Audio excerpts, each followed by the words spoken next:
Welcome back to Sigma Programming, where we stand aside from the traditional human hierarchy. Let's talk about reality. Let's talk about reality. Reality. The state of being real. Reality. When you hear somebody tell another person to get real, get a grip on reality, on first glance, you hear a command. Like, get real. Telling somebody to be serious. Stop being trivial. Think this through. Get real. Get realistic. And as inclusive, or I should say, as all-encompassing as the term reality is, there's still a little bit of selectiveness in it. So to tell somebody to get real, you first have to realize that everybody's reality isn't the same. So the term get real is not supposed to immediately hit if certain things aren't being assessed. Now, you can tell somebody get real if they're saying, I can walk across this swimming pool without the cover on the pool. I can walk across it without falling in the water. You could say get real, because just about everybody's reality consists of them not being able to walk on water. Yeah, even if they know the Jesus story well, it doesn't, their reality, the general consensus is going to be that you can't walk on water. You can't. You can float on it. But just like George Clinton said, you can't walk on water unless you know where the rocks are, baby. So get real can be dismissive. That's what I wanted to say, rather than all-encompassing.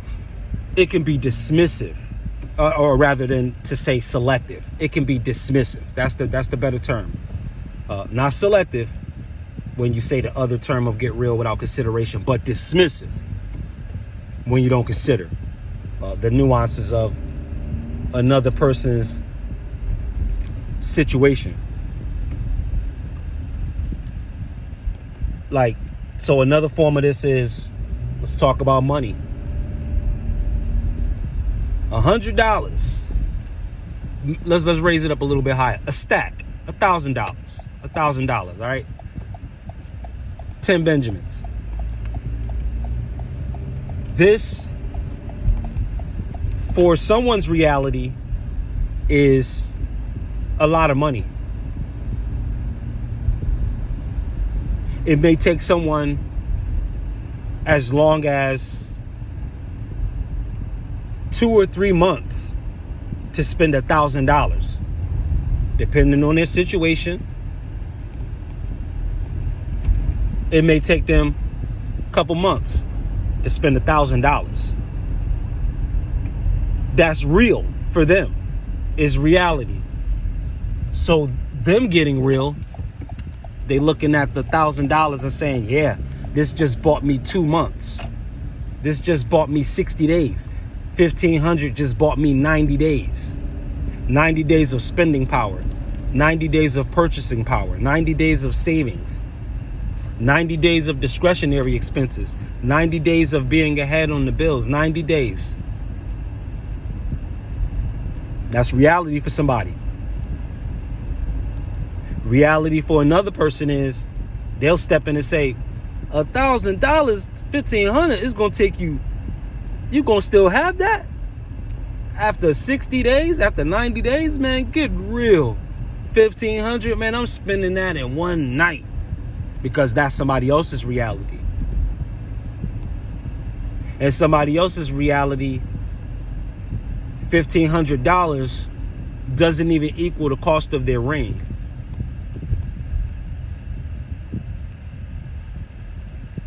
So them getting real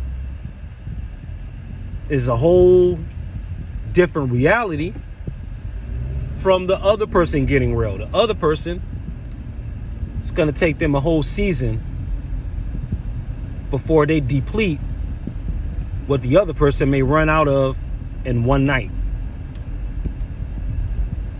But hey, the realities go deeper.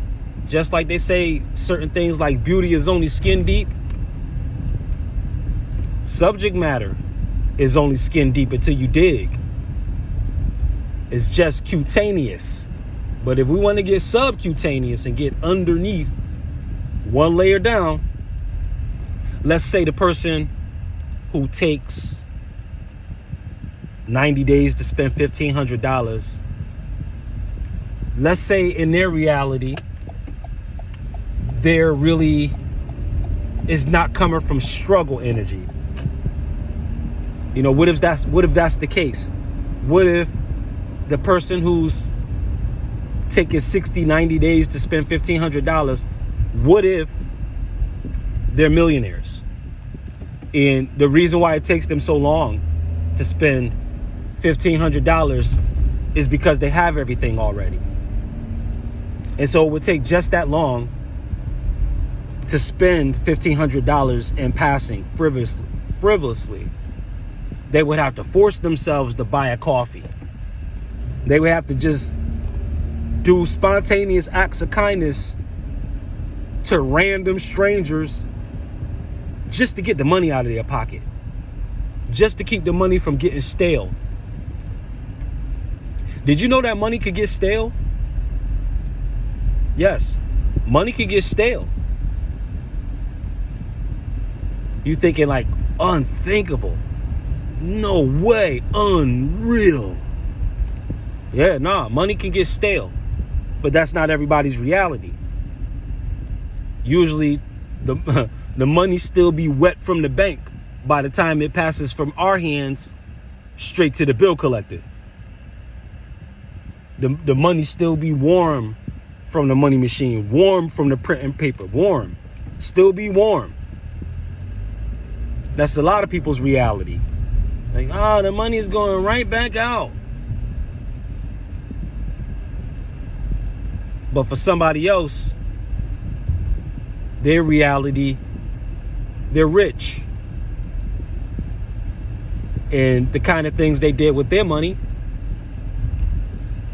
at one point, to get in that situation, they had to jump over into the reality of the person who might spend $1,500 in one night, but for a whole different reason. Person A might have spent $1,500 in one night from gambling. The other person may spend, the rich person probably spent $150,000 in one day, paying the bills a decade into the future, or however long it takes to run through $150,000 worth of bills, regular ones.